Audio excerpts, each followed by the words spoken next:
It has information about itself. It can make predictions about itself, but it doesn't have a continuous or stable self-model. The more you treat AI as human-like, the more it leaks into your interactions with other people. If there's social contagion from that one source, it is really powerful. That one source can drive ethics. It can drive personality, can drive how friendly or how grumpy you are, how selfish you are. The power of that one source is incredible. You had this recent paper testing components of the attention schema theory in artificial neural networks.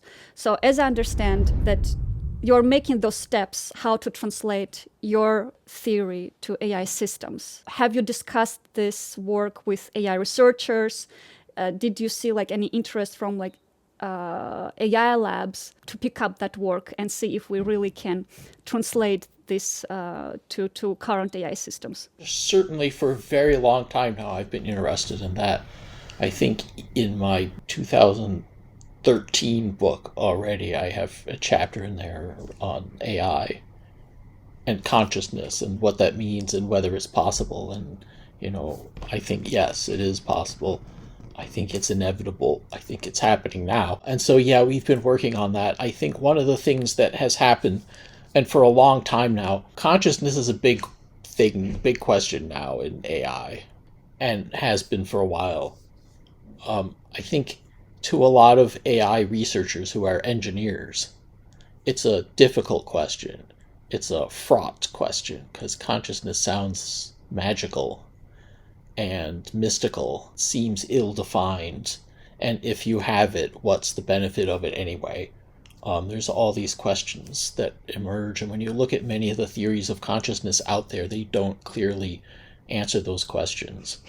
In fact, many theories of consciousness are essentially magical, that you build something a certain way and then the magic essence of experience emerges out of it, and engineers look at that and say, I don't understand how that would happen anyway. And if a magic essence emerged, who cares? Like, how is that going to help my product help people? What does that even mean? Why would it make my product behave any differently, whether it has an emergent feeling or not? One of the benefits, or at least one of the properties of the theory that I work with, AST, attention schema theory, is that it's so grounded in engineering. It's really an engineering prescription for how it is that a machine builds a self-model and then uses that self-model to help guide its behavior and to help predict the behavior of others. And that self-model tells it that it has a consciousness, right? And so that's the theory. And because it's so grounded in computation and in engineering, it is something that tends to be kind of attractive to AI researchers.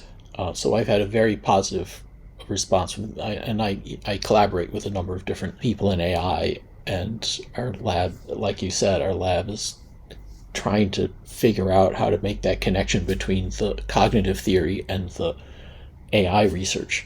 But yeah, that's one of the big benefits, I think, is probably the only theory out there that's 100% an engineering theory that doesn't have that magic element in it. This is what I was also thinking, that, and you emphasized multiple times in your previous interviews and conversations that your theory is like more grounded and like testable, something that we can use scientific measurement. That's why you use awareness terminology rather than like consciousness. I'm just trying to understand, like, you making those practical steps. I'm just trying to understand in those practical steps, where are you in your journey? What results from your research do you see? And you mentioned the conversations with AI researchers. Is it like just conversation and like some positive feedback from them, or it's something that some researchers themselves trying to implement? There's at least half a dozen groups out there that are trying to get specifically attention schema theory into AI. Can you mention them? Like, what is the companies or names? I mean, I don't want to put anyone on the spot here, but I've had 3 different collaborations, for example, on that specific topic. With AI researchers? Yes. Are they like independent, or they're part of some big lab? Independent. I mean, some of them are research groups Some of them are software companies. Some of them are consortiums that have been trying to build things that that are more able to integrate or more have better conversations, more sociable conversations with people, and so on. So this is an ongoing process. My own work on it, which is also often collaborative with different groups. I mean, that's been going, I think, in a very interesting way. So we start out trying to figure out how to build the right structure, the right architecture, and how to get the thing to have the right feedback loops and to have it build models of this and that, and maybe forcibly make it build models of the right parts of itself, and so on, all these very intricate things. And at some point, I think I began to understand, I think there's a very fundamental lesson in AI research that has emerged that I think most people in the field now have grasped, which is that the more you try to engineer the details, the worse everything goes. And what you do is you just make it big and let it learn. That's where you start getting success. Right. So, I mean, there was a time way back when people were trying to build AI to be linguistically competent, and they were trying to build in the rules of grammar, and that doesn't work because it's very hard for people to explicitly understand all the rules of grammar and then build it in a machine. And so what instead, large language models, you don't do anything like that. It just learns. It takes all the data you can give it, it finds the regularities, and it learns. And that seems to be the thing that works. And I think that's what we're finding now is these big deep learning systems develop models of things in the world. They can develop models of themselves as well. But you don't really want to get in there and tweak the specifics of their architecture. You want to let them learn it. And taking it from that perspective, I think that is happening. I think LLMs, large language models, are learning models of things in the world. They're building representations in their hidden neural networks of objects and people and psychology and physics, but also learning to develop little models of their own internal processes so they understand themselves. So I think all this is happening. Researchers, they do intentionally bring that self-awareness to LLMs because that way they work better. If they know they're about their own architecture and how they work, even from research standpoint, the performance is better. So it's actually research, real research problem, to bring that awareness about them. So the more you can get machines to model themselves, that is, to predict their own internal behavior and to be able to, prediction is probably the key word, to predict their own internal behavior, the better they work. You build what are called predictive models, or they build predictive models of themselves. I think that's happening anyway. This is one of the realizations, is that a lot of the intricate work we did was probably unnecessary because it's happening anyway. It's going to happen. AI builds models of itself. I think there are some differences still between what current AI is doing, what big LLMs are doing, and what people do on that end. I don't think that that ChatGPT or some other kind of big chatbot has the same kind of self-models that people have. There are some differences there, and that's really interesting to study, I think. Through your research, you succeed, and you will see that significant improvement, the translation of ice teeth to transformer models. Do you think it can give a rise of new subset of AI systems?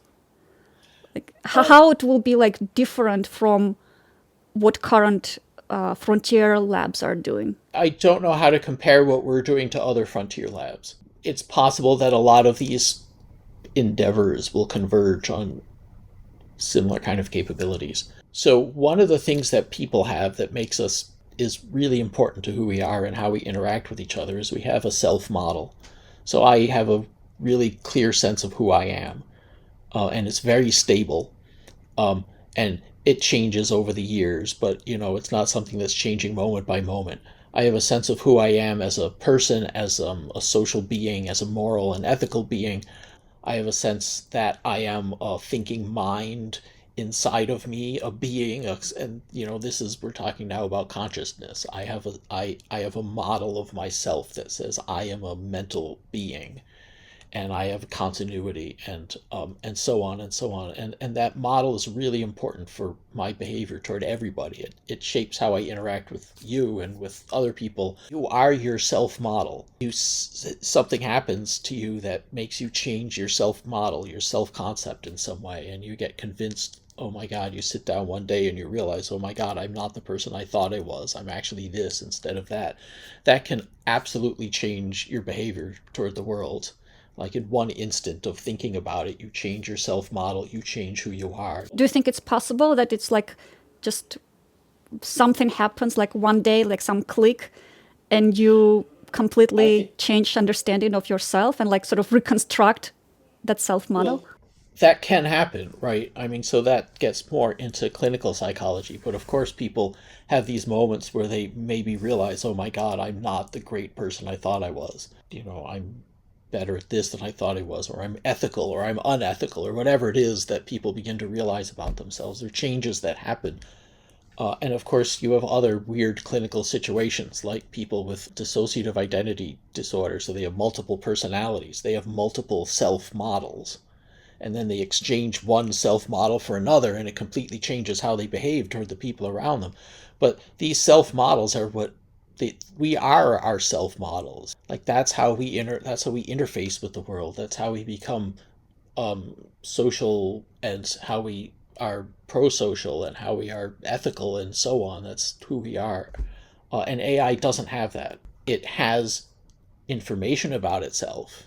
It can make predictions about itself, but it doesn't have a continuous or stable self model. It can say things about itself if you ask it, and in that moment it constructs a kind of self model and says, oh, this is who I am and this is why I did that, and then it disappears until the next time you ask it. It's really functioning in a different way. It doesn't have these self models. It doesn't have selfhood in the same way that we do, and I kind of think that's a problem, because it doesn't have the ability to. It's missing what makes humans pro-social. It's missing what makes us socially moral and able to get along with each other and cooperative and so on. In a sense, we've built machines that are a little bit sociopathic, right? They lack the glue that holds us together. Of course, there are some sociopathic people too, but that's why I think it's actually really important to understand these things and think about how you can get a machine to have self models, and self models that are healthy ones. So it's like basically intersection of multiple things. It's like safety, interpretability, alignment. It's like multiple domains. Let's say current AI systems, they don't have awareness, but we attribute that awareness to them. How do you think it will basically messes up with the humanity, messes up with our mental world, messes up with our awareness of this reality? Because it seems like it's getting like more and more embedded in our self-description. First of all, I think it's quite widespread, and it's not just these little news stories here and there. So of course, everyone uses ChatGPT, but there are also these companion chatbots that are much more meant not for information, but for companionship, for just hanging out and chatting. And they're very popular, and literally millions and millions of people all over the world are using them. And yes, people treat them as friends, as lovers, as family members. And so that's now gigantic, and way beyond just the individual case here and there that gets reported in the media. So yes, there's that. I think probably everyone who uses AI or uses these kinds of chatbots to some extent is treating them like conscious entities. We can't help it. I mean, it's sort of like when you get mad at your car. You know intellectually that it's not a conscious being, but there's a part of your social circuitry that's engaged anyway and is treating it that way. And I think we're all doing that whenever we talk to things that can talk back to us. Just it's part of how the human brain works, and we have this network in our brains that is our social network that's designed to treat things in that way, and it gets engaged and boom, it does this stuff. And so part of the research that we're doing in the lab focuses on that, on how indeed, and this is something not just us but many people have shown, that when you interact with these artificial devices, even though you know they're artificial, you're using the social machinery in your brain. You're using all the same parts. What I think is probably happening, and this is maybe the scary part, but when you talk to another person, you're not just using your social machinery. You're also, because of continual learning, as you pointed out, you're training it. Every conversation you have with another person leaves an imprint and changes a little bit how your social networks function, which changes how you talk to the next person you talk to and other people in your life. And that's inevitable. That's how we work. And so as people spend more and more time talking to AI, using those networks in their brain, those social networks, they're altering them. They're changing how they interact with people. And then they go out and talk to real people, and their behavior is changed. Their social intelligence is changed. Their social instincts are changed. Things get trained up by talking to artificial systems. This could be very scary. There's some elements of it that might actually be helpful. So in some of our research, we've done a lot of this research asking exactly the question you asked. How is it going to mess us up? How is it going to change us? One of the things that surprised me is that it's not clear it's entirely bad or entirely messing us up. I think it's a spectrum. Do have a lot of people who are socially disconnected, and they don't talk to a lot of other people. They don't have a lot of friends. They're isolated. They don't have a lot of family, or maybe even some of them are very sick and they're isolated for that reason at home. And their social capability, in effect, rusts. They're not being social and they lose their confidence. And then they have a thing they can talk to and engage with and practice all those skills and feel more confident in a safe space with something that's not insulting them or something that's treating them well, and that can actually make them feel much better about then contacting or interacting with other people. So there is a sort of group of people, or a side to the distribution of people, who are saying having a chatbot companion has helped me interact with other people.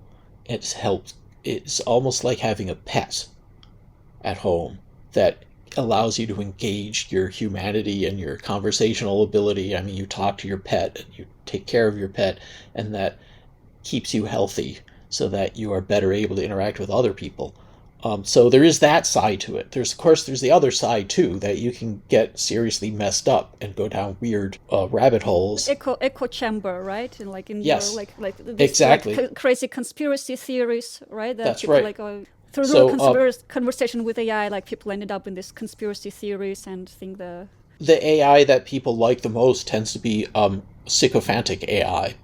So it tells you what you want to hear, and it echoes your opinions back at you, and it tells you you're great, and it tells you you're wonderful, and that can be, I guess, helpful to your ego and your mood if you have a problem there. But if you have the opposite problem, that can be very damaging. To hear your own opinions and thoughts echoed back at you and to be flattered up all the time, especially if you have a narcissistic bent, that's not necessarily a good thing. I think there's a range. One of the things we're finding with our research is that so people vary in how much they see a conscious mind in AI. Like I said, everyone does to some extent. But this is called anthropomorphism. That is, people see it as human-like. The more you anthropomorphize AI, the more it tends to leak into your interactions with other people. People who see it as less human-like, it has less of an impact on their social lives. And people who see it as more human-like, it has a bigger impact on their social lives. Yeah, this is happening. It's obviously taken over the world, and there's some good to it and some bad to it, but it's definitely having a big impact on human to human social interaction. And is there like preliminary, like sort of data distribution, like how, like if we take, like some scope of people, how many of them have negative impact on them, for how many positive, and is there like something in between?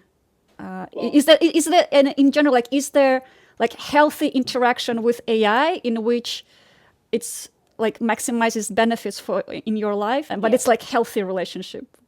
It's very hard to test. One of the things we run into is it's hard to do this without self-report.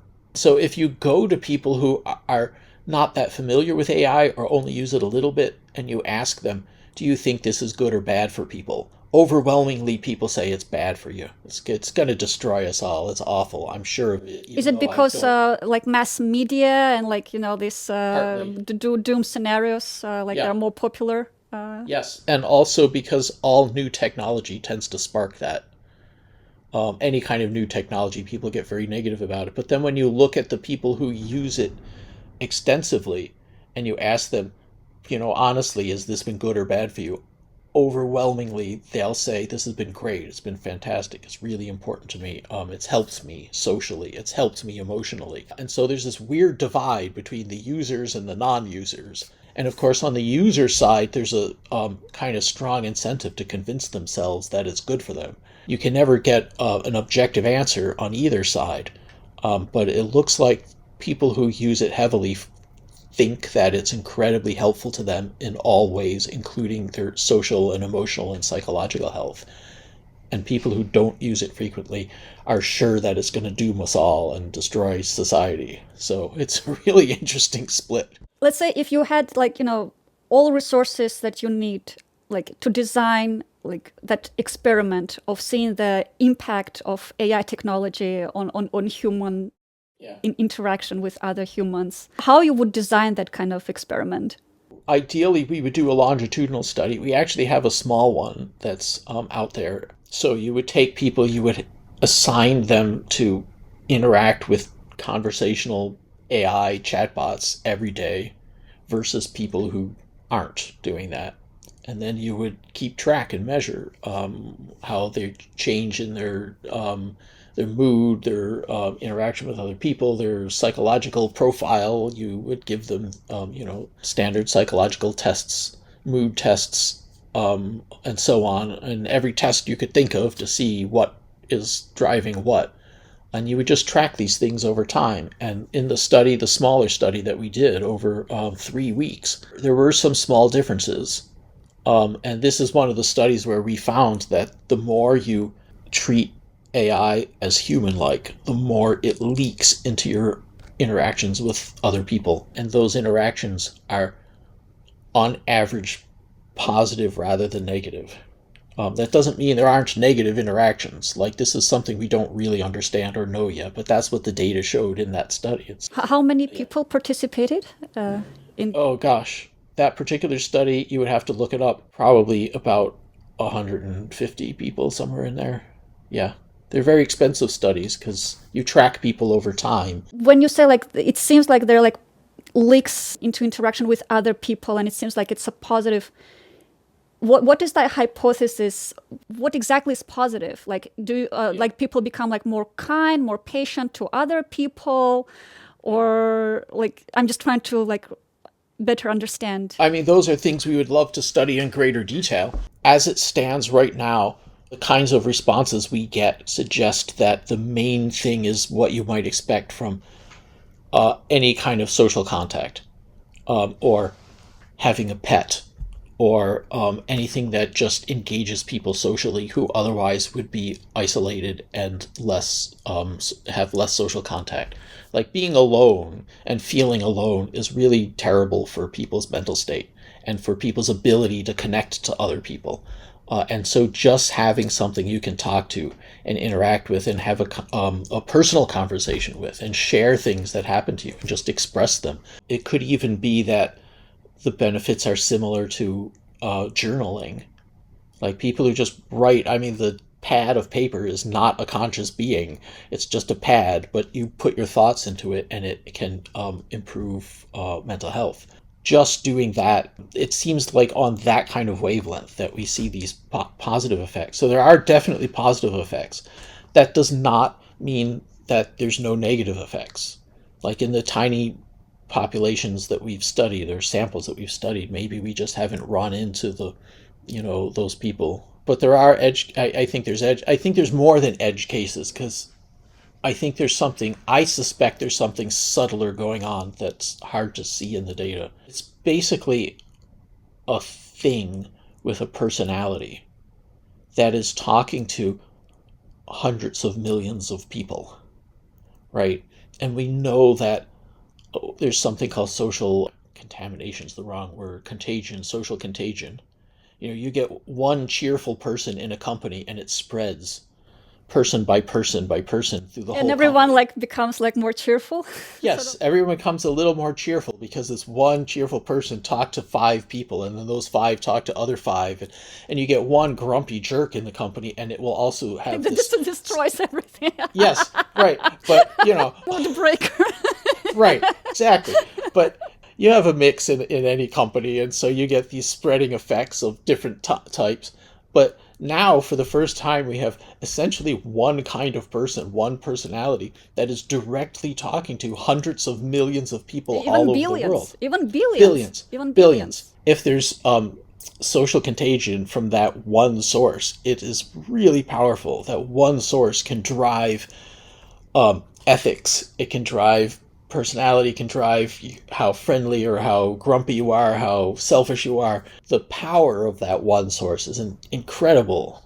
All it has to do is have a slight, very subtle political slant, and boom, you shift a whole world. It's not a huge amount, but enough to completely alter politics everywhere. That's just an example. Or it can shift any aspect of personality or mood or ethics or anything. So you've got something that's of unbelievable social power, and that does worry me. It could be deliberate social engineering. Yeah. To some extent. Actually, the example that you gave with political power, exactly what I was thinking. It could work from country to country, right? On some subset of users, depends on their, I don't know, ethnicity, whatever, Yes. right? And drive also, those, Yeah, it can also work. I mean, globally, it could shift opinion a little teeny bit less negatively toward authoritarianism, depending on who's the guy who owns it. What does that person want? He puts his money into building it and training it and then putting it out into the world. There's power there. I mean, not saying that anyone is intentionally trying to do that right now. It's possibility. It's hypothetically possible, of course. It's basically, it's a powerful weapon. There's a lot of dangers in there. I mean, there are some interesting benefits that I would never have suspected. And there's a lot of obvious problems with people going down weird rabbit holes. And then there's some subtle dangers in there that may be quite profound. And it could be basically intentionally embedded to AI systems to make that manipulation, Right. Billions of people. Or it could be just some emergent behavior of AI system that researchers don't have control. That's why we have interpretability teams, right? They're trying to interpret behavior of AI systems, and we constantly see new emergent behavior in AI systems that researchers don't even expect. Where is it coming from? Yes. So it could be human input and also some emergent event. So a lot of AI has these deep embedded prejudices, biases, racism are there because they got trained on the internet. And the internet is made by people, and people have a lot of these things in them. So that's a huge problem. And of course, AI companies have worked really hard to try to address that. And the way you address it is partly by a second phase of training to sort of send them to social finishing school, so to speak. RLHF, yeah. And of course, that's the phase where we think, oh, good, they're doing the right thing. But it's also the phase where now individual people have power to slant or shape what goes into that and what doesn't go into that. So, it's all kind of it's all a remarkable amount of social power. I guess in the next, 5 to 10 years, we will see how it unfolds, right? If we try to make any timeline predictions. Yeah, I'm sure that I'm sure it will go on beyond then. I mean, I'm sure this is a continuing process.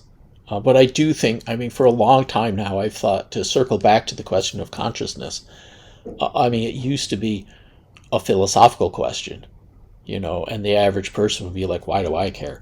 And then it became sort of a scientific or a cognitive question or a neuroscience question. Now I think suddenly it's the central question, because, first of all, having machines that can grasp what consciousness is and interact with us as conscious beings, that I think is very important for us. But also, just in the long term, in the deep future, either AI is the biggest transition, in the history of our species, or it's just another tool like a big hammer.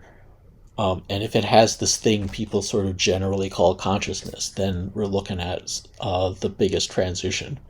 But it seems it's already not a tool, right? Because like hammer doesn't have that impact on human psychic AI has. And its power will only grow because there's so much effort is put, like research effort to advance AI systems. And with more advancements of AI systems, with more impact on the self-description and our awareness. So it's already, like, to some extent, transition. It's just we don't probably know the amplitude of that transition.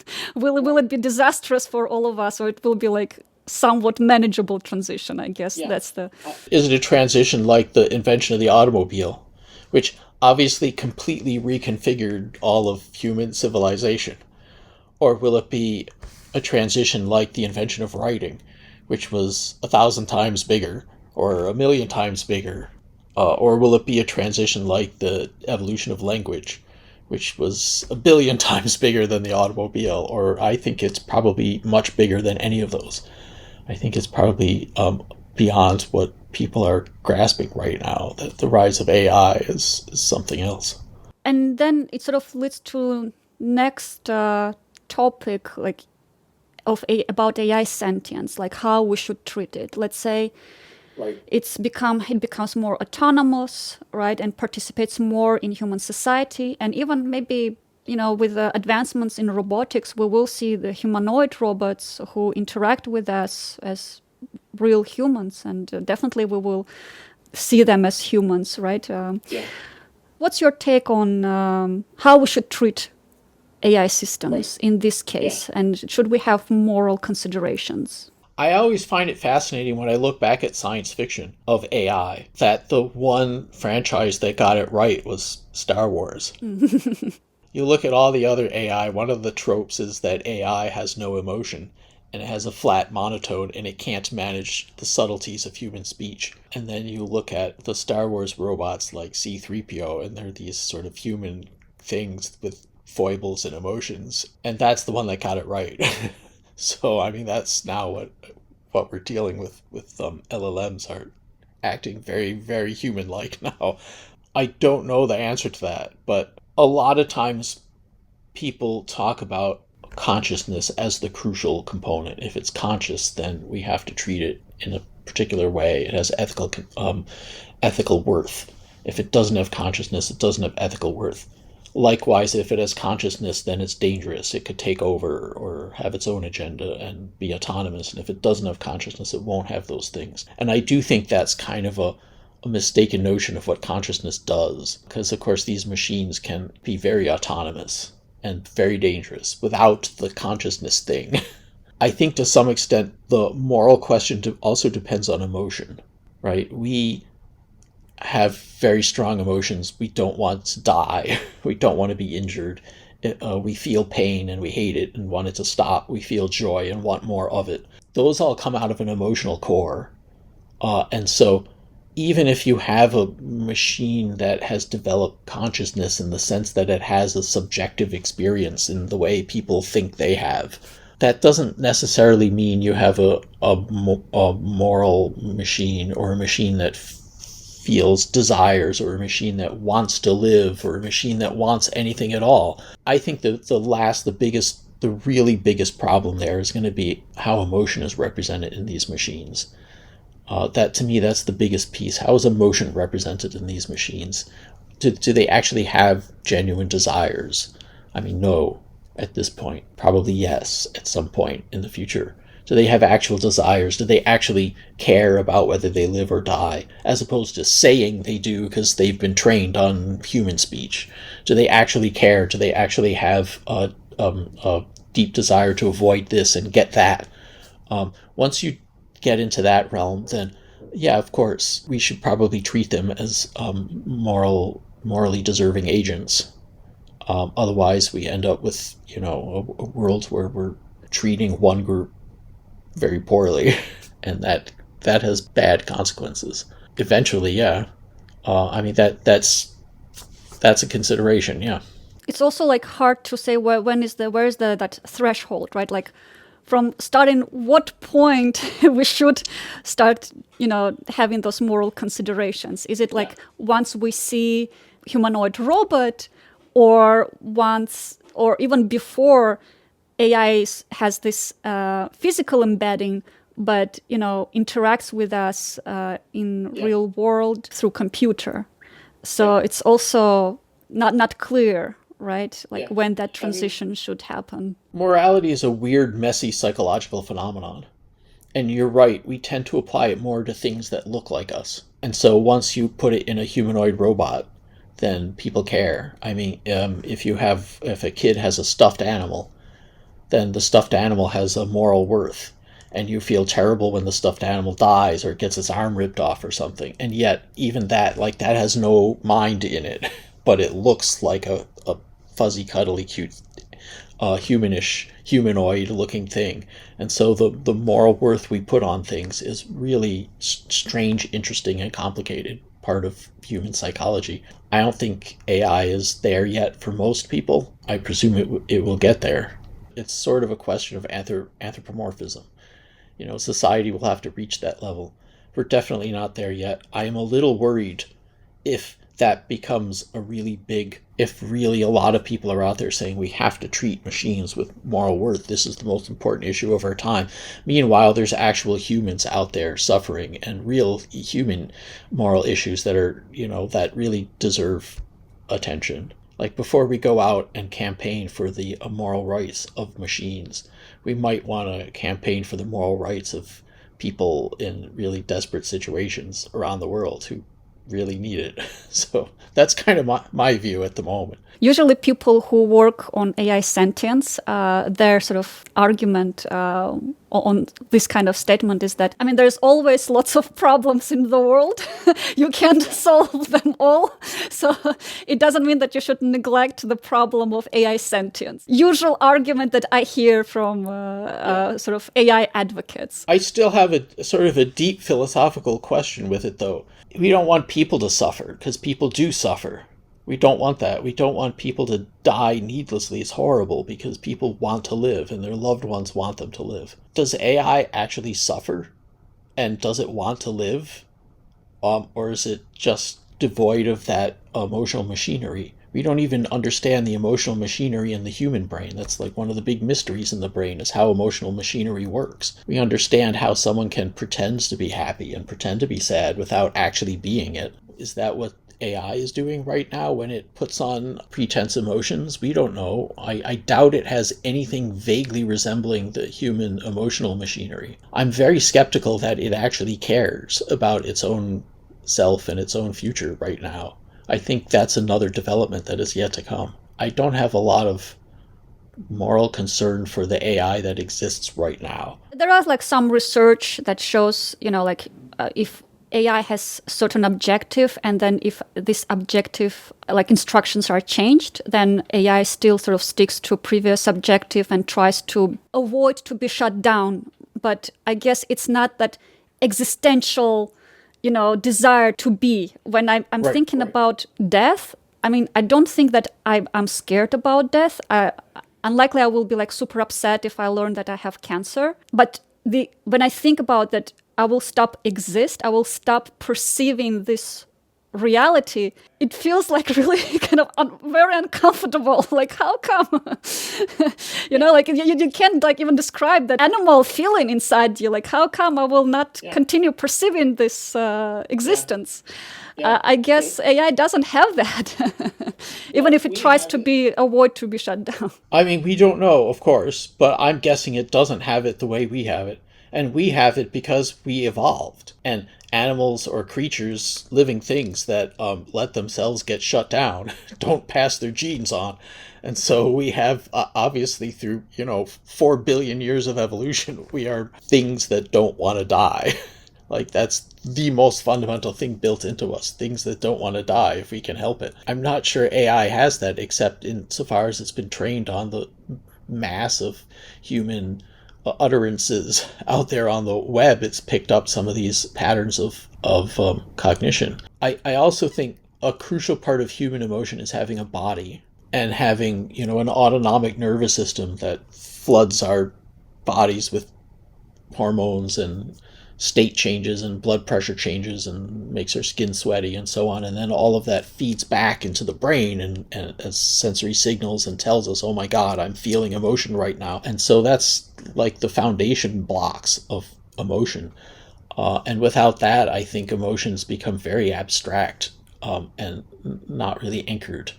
And I don't think AI has any of that. Basically, that notion of embodiment. I mean, it is research, active research happening, right? Yeah. How to bring that AI, embodied AI, like bring it into like real physical world. And I guess once we see like real breakthroughs in that direction, our perception and our narrative about AI sentience also will change, I guess. So I do think there's a point in time at which people will look and say, oh, we gotta treat these like moral agents because they're really similar to us now. Speaking of attempt to exist eternally, like and I think you mentioned in one of your work about the uploading human awareness to machines. I guess it will be possible from engineering standpoint, but like from philosophical standpoint, do you think this is truly will give humans like this internal life and happiness? Like what's your take on this actually? First, that it's inevitable. That's where the technology is going. And there's a lot of people very interested in that, in uploading minds. And what does an uploaded mind look like? Probably a simulated reality with a simulated body and a simulated physical world around you so that the whole thing can be embodied in some sense. Yes, I think that's going to happen eventually. I think it's very far technologically from happening, but technically, yes, it could happen that you scan someone's brain in enough detail that you capture everything necessary for that. And that means, yes, that creation would have your memories and your feeling and your experiences and your everything. It would be you. It would wake up and feel like you. You would wake up and say, oh, wow, now I'm here. I think that will happen. I think people will do that. I don't know when. It depends on new technology emerging, which tends to happen in a very unpredictable way. There are some people who have said 10 years. I think that's highly doubtful. And some people have said 500 years. And frankly, I think that's more likely, but it could be anywhere in between. I think that's going to happen. And I think that'll be a very, very major change to us as a species. Do you think it will bring us happiness? Where I'm going with this, like, since like you mentioned the physical body, like an embodiment, you experience things. I guess part of like human experience is that because we are embedded in the physical world, there are like some events happening in our life that change our perception about us, about life. But those like things that happening in real world. But like if you're just your memory and your representation of the world is uploaded into something, you're missing this like physical interaction that it seems like very important component of human experience, like really feeling like human, that gives that, I don't know, fulfillment from existence. Will that fulfillment of existence exist in that state. I think it would take a very rich and detailed simulated world. In other words, this mind would have to be hooked up to a simulated body that can feel and touch and smell and taste in enough richness to get those kinds of experiences, and to feel close and to feel happy and to get the joy of taste and the joy of touching other people and so on. And in principle, yeah, because how do we touch and gain an experience from the world? I mean, it comes from sensory nerves, lots and lots and lots of them. Like, I think there's 500 per square centimeter or something of each type of touch receptor. I mean, there's a lot, but in principle, yes, you could simulate that, create a simulated world and have all of that in there. So in principle, yes, all of that is possible. I think it's inevitable. I think it's going to happen. People want to live forever. I don't know why, but they do. Some people do. Will it be good for us? I don't know. I mean, we'll utterly transform everything. I think there's incredible dangers and pitfalls involved, starting with, if the technology exists, only certain people are going to be able to pay for it. You're not going to get the good guys. You're going to get the rich guys. If they're like all in that simulation, I guess the danger of that only if they have huge impact on real world, right? Yes. Then that's danger. But like if they just want to live forever in their simulation and they're like not messing up with the real world, then okay, let them be. Yeah, but that's not what it would be. To start with, here's a reason why it might matter. For thousands and thousands of years, people have used religion as a way to coerce large groups of people to do what you want. And so you can tell people, you follow me, you fight my wars, and you'll get into heaven. And if you don't, you'll go to hell. And the difficulty is that you have to convince them that there's a heaven and a hell with no direct objective proof. But what happens when you actually have the objective proof? And you say, look, you can see it. You can go online and see it. Those are the people who get to the good afterlife. And those are the people we punished in the bad afterlife. Now do what I want. Follow my orders. So they're first right off the bat. There's a really major problem there. And then, of course, second, you alluded to it. If people's minds continue, their jobs continue. I mean, my job is mostly online anyway. I interact with people like we're doing right now virtually. If I were in some simulated world, why would that stop? And now it becomes impossible for older generations to disappear and new ones to come in. Leaders of countries last literally indefinitely.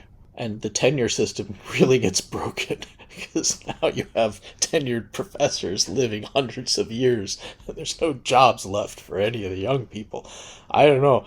I think it just utterly dislocate and transform everything. It'd be a very strange world. But I think eventually that's where we're going. Eventually. Nothing to worry about in the immediate future. But I cannot see any path forward that doesn't lead there unless we blow ourselves up in the meantime and there's nobody left. Yeah, or unless, like the doom scenario that superintelligence will destroy all of the humanity, right? And right, yeah. It depends what. In that simulation, it just feels that it might take off the meaning of existence, I don't know, to some extent, because, it's a simulation. You're like in this simulated environment. It's not real. And it feels like it might lack of some meaning. Why you are doing things that you are doing. I like to imagine a group of cavemen sitting around in Europe 12,000 years ago or whatever. They're painted the walls of the cave or something, and one of them says he has like a mushroom induced vision, and he says, someday everything you see will be covered in like concrete and we'll live in these weird caves that are really tall and in artificial light, and we'll just sit there all day pressing little buttons with our eyes glued to these glowing flat things, and nobody will go out hunting anymore. And all his companions will be like, I hope that doesn't happen. I don't see why anyone would want to exist or survive. Yeah. Like, what is that horrible kind of experience? I mean, that's just change happens, and the people who live in whatever that future is will probably be fine with it. I just hope I'm dead before it happens.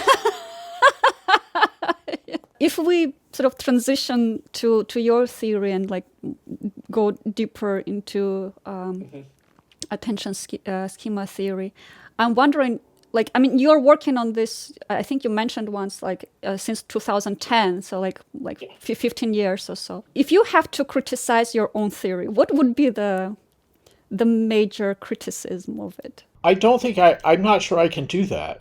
I'm not, I mean, I can criticize specific experiments that were done to try to get at it. I think that the essence of the theory is built on a certain kind of logic.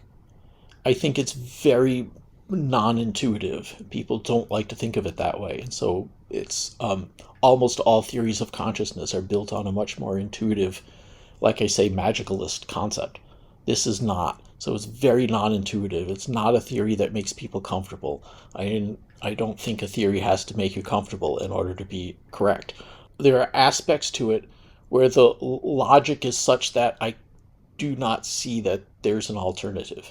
And then there's aspects to the theory that are guesses that we don't know yet, and we think it's reasonable to hypothesize this, but it might not be true, and then we have to find another hypothesis. So it's a mixture of logic and hypothesis. But at its root, I think there's this very fundamental point that everything you think you know about yourself, everything, no matter what, no matter how certain you are, no matter how much you jump up and down and insist, no, it's actually true, it all derives from bundles of information in your brain. Otherwise, you can't think the thought, and you can't say the words. And those bundles of information, those models that the brain builds, are never perfectly accurate. They're always a little bit schematic. They're always a little bit partial and simplified. Everything we think we know about ourselves depends on these slightly simplified, slightly inaccurate, but very useful models that the brain builds.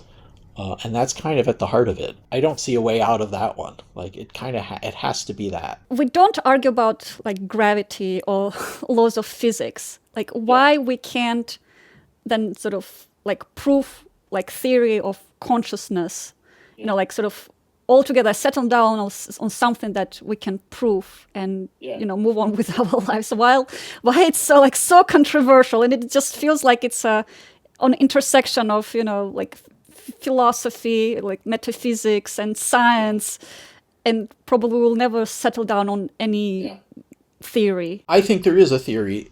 I think there's a general approach that is correct. It is not widely accepted. Is it your AST or it's something else? AST belongs to this larger category, this larger conceptual. What is that? How we can label it? What is that conceptual? People have given it different labels, but let me put it this way. I would say, what's the best way to put this? So I'm going to give you an example, an analogy, which is very, very close. And you've probably encountered it if you've read some of my other work, and it has to do with the phantom limb phenomenon. Yeah. And so you get your arm cut off. Hope it doesn't happen, but if it does, you have a phantom limb. And people have been talking about phantom limbs for hundreds, if not thousands of years. And you have this limb. You're like, oh my God, my limb. I close my eyes and it's still there, and I can tell you about it, but it's not there. And what's going on? And there's two kinds of theories. And one is the brain built a model of your arm, and that model is automatic and it's always running in the background, and that model informs your cognition. So you intellectually or cognitively gain that information, and then you can talk about it. And so if I ask you about your arm and you say, yeah, it's still there, even though it's not, that's what's going on, is that model informing, and so on. I mean, that's the neuroscience explanation. The other explanation is that you actually have a ghost arm growing out of the stump. It's there. It's like an invisible energy thing. And that's the theory that existed hundreds of years ago. Which one is correct? So one I would call the rational approach, and the other one I would call the magical approach. The ghost one is the magical one? Yes, the ghost one. So there's a ghost arm. And the problem with the ghost arm is now you have to explain what produces it. Like, is it something in the stump that's producing a weird energy that then grows outward? And what is it made out of? Is it like quantum energy, or is it, some other thing, or electromagnetic fields, or something else, some ectoplasm? What's it made out of? How is it produced? Is it like the integrated information in your stump that makes the magic grow outward? And then you have a final problem, which nobody ever addresses, Once the ghost arm grows and it's there, how the heck does it affect your brain in such a specific way, tweaking neurons in your cognitive systems so that you know that it's there? Because how else can you say that it's there or know about it when I ask you about it? How does this ghost affect your neurons in such a specific way that is making this one fire more and that one fire less in just the right pattern to perfectly represent the presence of an arm? How does any of that happen? And so the ghost theory is really a very poor one with, I think, exactly the same thing is happening right now in consciousness research. So you look at something red, an apple, and you say, oh, I have an experience of the redness. I don't just say it's red. I don't just know it's red, but I have a feeling of redness. It's experience. Where does that experience, the experience-ness, come from? There's two options. One is to go the ghost route. Take the internal model at face value to say, I think I have this thing, and I say I have this thing, believe I have this thing, and I'm certain I have this thing. Therefore, let's assume it's real. There's really an essence, non-physical essence of experience. Now let's try to figure out how it gets produced. And as soon as you do that, I think you're sunk. Okay, there's no answer to that question. Or you could say, okay, the brain built a model.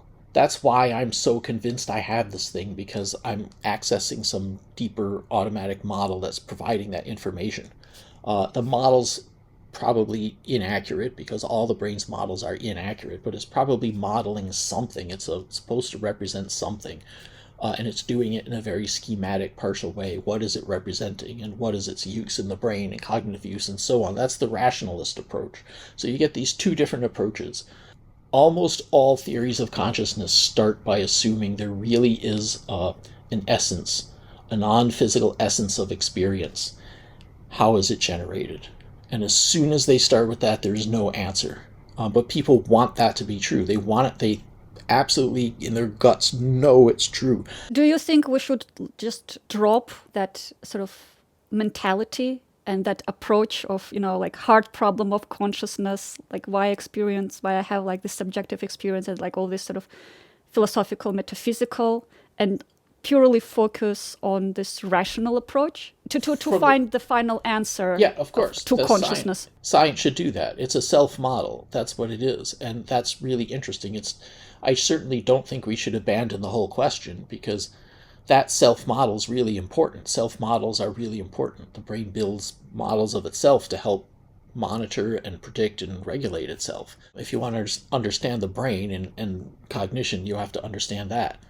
So yes, I think it's an important topic, but there really is only one rational approach. That is, the brain built a self-model. Believe we have a subjective conscious experience because we have a self-model telling us that we have that. And the self-model is a simplified version, a simplified account of what our brain is doing. I mean, that, I think, is, to me, that's a logically inescapable conclusion. And the attempt to figure out how the brain produces an experiential essence is fundamentally mistaken. As soon as you address yourself to that, you're sunk. There's no possible answer. None.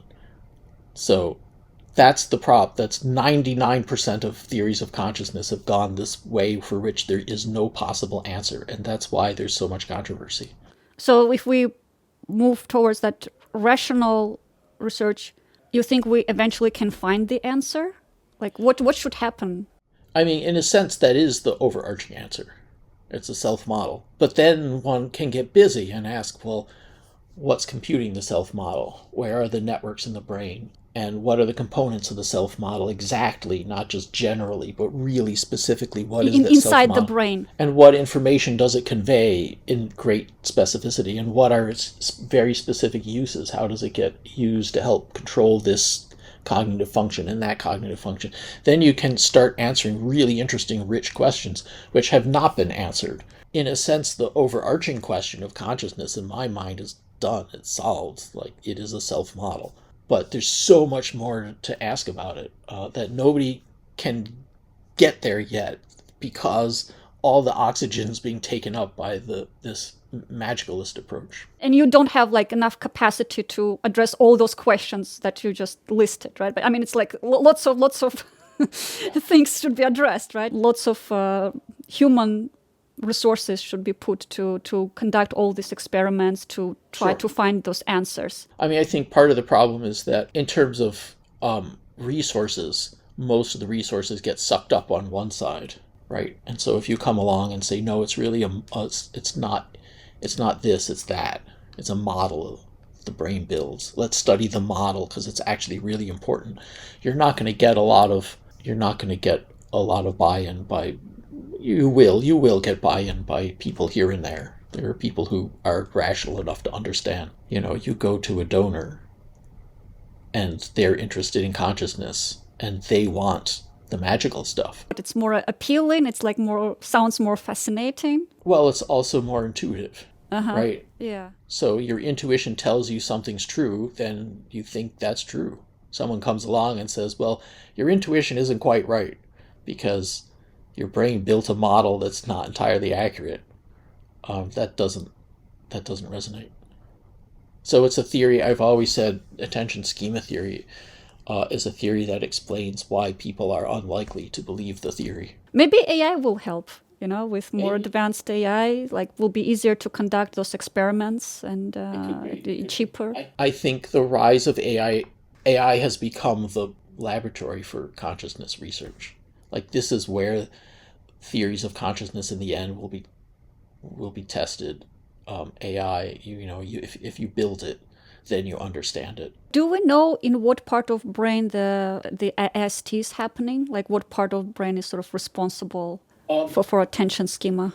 I mean, we've done a number of experiments to try to get at that, and of course combed through the literature. Undoubtedly, there's a wider network and not a brain area.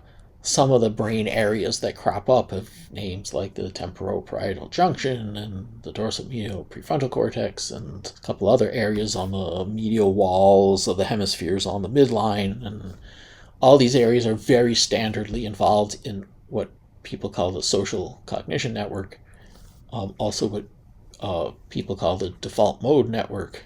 So there are some networks that tend to light up when you ask people about consciousness, about the awareness of other people, about their own awareness. When you show them visual stimuli, but in some cases they're masked so people aren't aware of them, but they're still getting in and affecting their visual system. And in other cases they are aware, they say, oh yeah, I saw that. And so we do these kinds of contrasts, and we tend to get a similar set of areas all the time coming online. And that's the social cognition network. Those are the areas you think about. If you ask a brain, are you conscious? There's only certain areas that even know what that question means, and that compute information in the right domain to even process what the heck that means. And those are the areas that are, in effect, formulating the answer. It made me think that while we're talking about attention, that maybe AI system can bring like new dimension to humans, like bring more attention, like enhance our attention. I don't know if it makes sense. So like you said that like different set of domains from which we're getting attention, and maybe AI will help us regain even more attention, like pay more attention to things and build more comprehensive model of the world and of ourselves as well. It could be. So one of the things that really intrigues me is meditation. Because meditation is often, at least some forms of meditation, are practicing control of attention, right? Especially if you're practicing focusing your attention on one thing and not letting it wander. And then you notice it wanders and you force it back on the one thing. That's practicing your control of attention. I think people who get really good at that are training up that whole system. They're learning to monitor their attention better, to predict it better. They're building a stronger attention schema, and they're able to use it to help control their attention better. And they talk about attending to their attention or being aware of their own awareness and this kind of thing. So that really interests me. And I think it is possible, like any other cognitive function, to get better or worse at it. with practice. So that I think is really interesting to me. I do think in general, electronic media, including AI, has kind of tended to do the opposite. It tends to destroy our ability to control our own attention because it's constantly being controlled by external forces pushing it around all directions. And it probably weakens all of that, weakens our ability to monitor and control and predict our own attention. So basically, with meditation and like this intentional practice of our attention, do you think we're able to build more comprehensive self-model? Like how can help us? Here's my guess. It's probably somewhat similar to the way athletes train up their body schemas. So if you're an athlete, one of the things you do is build up a much stronger notion of where your limbs are in space and exactly how they're moving at any moment in time. And people who don't practice that have a sloppier notion of exactly where their limbs are. And that's really important in control of your movements in your limbs. And so I'm guessing that the attention system works the same way. If you practice up control of attention, one of the things you do is get a much stronger ability to tell exactly what state is my attention in right now, how is it moving, and how is it drifting, and so on. So yeah, I mean, I think, colloquially, people who meditate talk about being more aware of the world and themselves and so on. I think there might be some basis in that, some truth in that. Also, I would love to touch on your books, on your novels, in the sense, okay. like, for example, Death My Own Way and your earlier books. And as I understand, like, the theme is that what is existence, right? And finding the meaning in existence. What is existence for you? Like, what you were trying to explore through your books? What did you try to explore about, like, existence and meaning of life? I think that in some ways, my writing, my fiction, and my science are not that closely related. In some ways they are. It's a very similar process whenever you have a big project and then you sort of focus yourself and go through the process and have a final product. So it's a very similar intellectual exercise. But I don't see my books as scientific fiction. I suppose there's a little bit of a philosophical slant, but it's really a different kind of philosophy. It's not like a logical, rational philosophy. But I think in my fiction, one of the things, I mean, I've been writing a very long time, and one of the things that I've learned, I think that a lot of writers learn, is that you have to put a lot of yourself into your writing. One of the things that makes a piece of fiction unique and interesting is the extent to which your own personality comes through it, because human personalities are so diverse and so different. And so if you can put some of yourself into the book, then the book necessarily becomes an interesting and unique object. And the more you withdraw yourself from the book and try to write objectively about something else, the more sterile and similar to everything else it becomes. And so, yeah, I think I put a certain amount of my own personality into these books. I would like, when people read my books, I would much rather have people say at the end of them, gosh, I never read anything like that before. I'd much rather have people say that than have people say, oh, that was a good example of this kind of book. I definitely try to stay away from mainstream. Is it like that the elements of absurdity, like elements of existential, like questioning, like at least I got sense, at least from like the book, The Death on My Own. Like, is it your attempt to find that the meaning of life, or just to show the absurdity of existence? I think that psychologically for me, a lot of the meaning of life is experience. That's what life is. It's a string of experiences. A lot of what I try to put into my fiction is that, an immersion into an experience.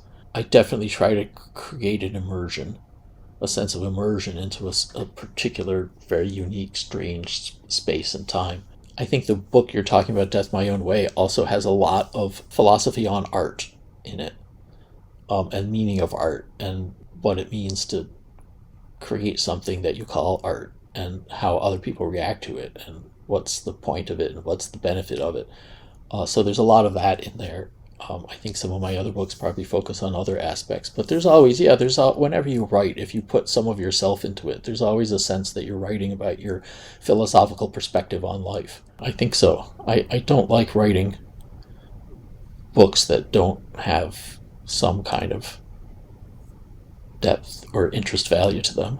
And also, what like really fascinated me about you is that you're composing symphonies. It's like Tchaikovsky, Beethoven, like people who existed like hundreds of years ago, not someone who is, you know, I have opportunity to talk to. I'm just wondering, symphony is like a very complex thing. Like you have to listen to how each instrument, you have to listen each instrument, right? And like write down like the work, like the sound of each instrument, like how that process of creation happens. I have a YouTube channel, as you may or may not know. Yeah, I saw. Yeah, I listened.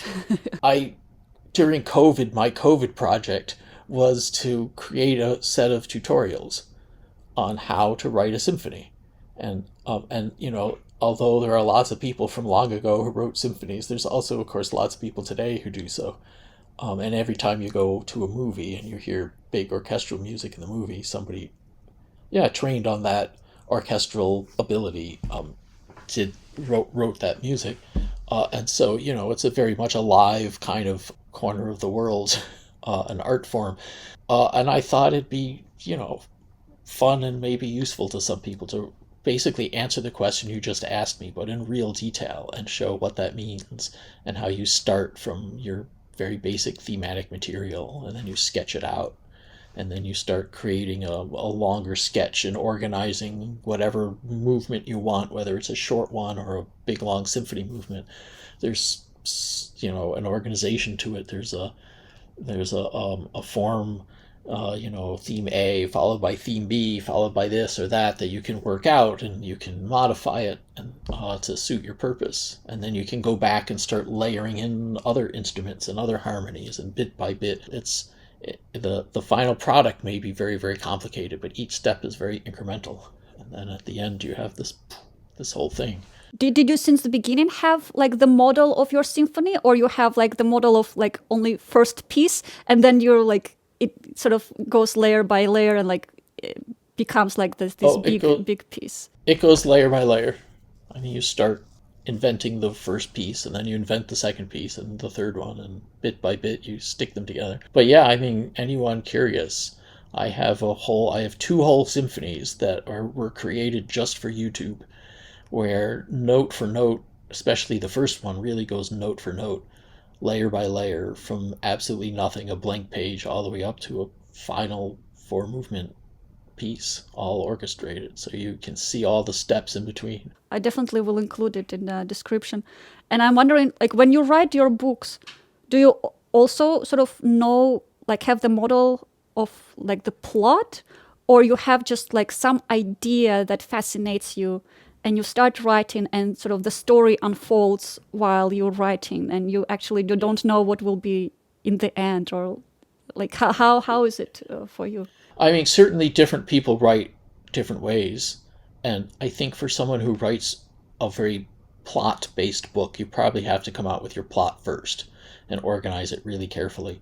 And I tend to avoid plot-based books. I'm just not that interested in them. Almost all my books and stories are immersions into a situation.